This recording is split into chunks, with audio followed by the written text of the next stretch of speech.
বিসমিল্লাহির রহমানির রহিম। বাংলাদেশের কৃষি ও কৃষকের কথা ইউটিউব চ্যানেলের পক্ষ থেকে আমি দীপু। এই মুহূর্তে যেখান থেকে আমার ইউটিউব চ্যানেলটি দেখছেন শুনছেন তাদের সকলকে জানাই আন্তরিক শুভেচ্ছা ও অভিনন্দন।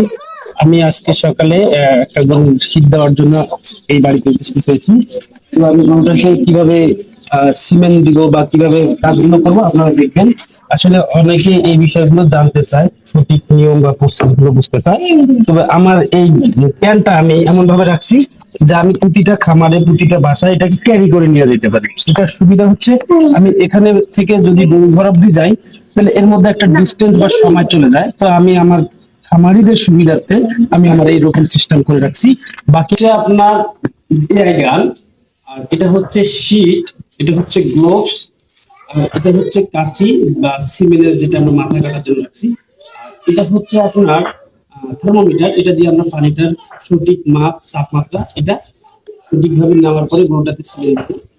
তো আমরা এখন এই পানিটাকে মেপে নিব। এটা হচ্ছে গরম পানি, এটা ঠান্ডা পানি।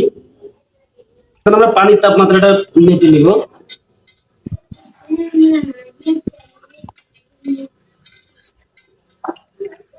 এই যে পানির তাপমাত্রা নিচ্ছি আমরা 37। এখন এখানে আমাদের যে সিমেন্টটা দিব যে গুলে সেটা আমরা এখানে দুই করে করে নিব।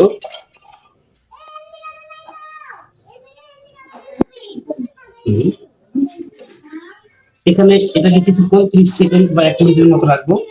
রাখিয়া এই ইয়াটাকে করে নিব।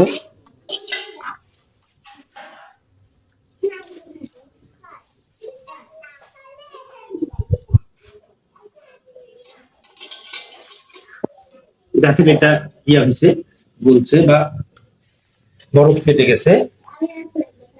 এটাকে এখন এটার ভিতরে স্থাপন করে নিব সুন্দর করে। নেওয়ার পরে সেট করে নিব। কেসি দিয়ে সুন্দর করে অল্প একটু মাথাটা কাটিয়ে নিব।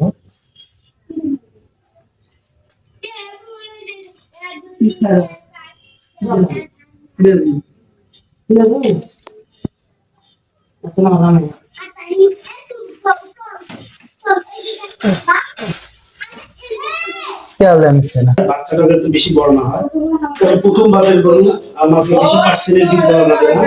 তাই আমি এর শরীরে বা এর বডি ওজনের মধ্যে যেটা শুট করবে এরকম একটা সিমেন্ট দিয়ে আমাকে দিব। মানে সিমেন্ট দিয়ে দিছি। তো এখন আমাদের কাজ শেষ। আমরা শেষ করে দিছি। আমাদের সাজেশন থাকবে গরু খামারির উপরে, যদি গরুটির বিকাল হতে হতো ময়লা থাকে কিংবা নেশা পড়ে বা নেশা পড়ে তাহলে গরুটিতে আরেকবার বীজ দিতে হবে। যদি এটা না হয় তাহলে আর দিতে হবে না। তো বীজ দেওয়ার পরে গরুকে একটু গোসল করাই দিবেন এবং কি গরুটি যাতে আরামে থাকতে পারে, গরুটিকে কোনো রকম ডিস্টার্ব করা যাবে না। অনেকে সাজেস্ট করে থাকে সিমেন্ট দেওয়ার পরে গরুকে খাবার দেওয়া যাবে না। হ্যাঁ, গরুটা খাবার বেশি খেয়ে যদি একটু শুতে করলে হয়তো বা ওর জরায়ু দিয়ে ওই সিমেন্টটা বেড়ে আসতে পারে।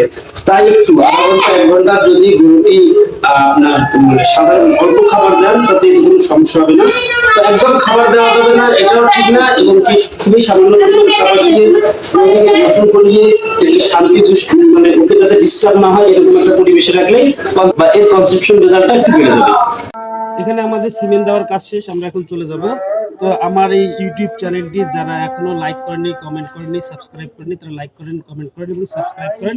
এবং আপনাদের গবাদি পশুর সিমেন্ট বা আপনাদের গবাদি পশুর চিকিৎসা বা মোটা তাজাকরণ বিষয়ে যদি কোনো প্রশ্ন থেকে থাকে, কোনো কিছু জানার থেকে থাকে, আমার ভিডিও নিচে এসে আপনারা কমেন্টের মাধ্যমে জানাবেন। কমেন্টের উপর ভিত্তি করে আপনারা নিত্য নতুন ভিডিওগুলো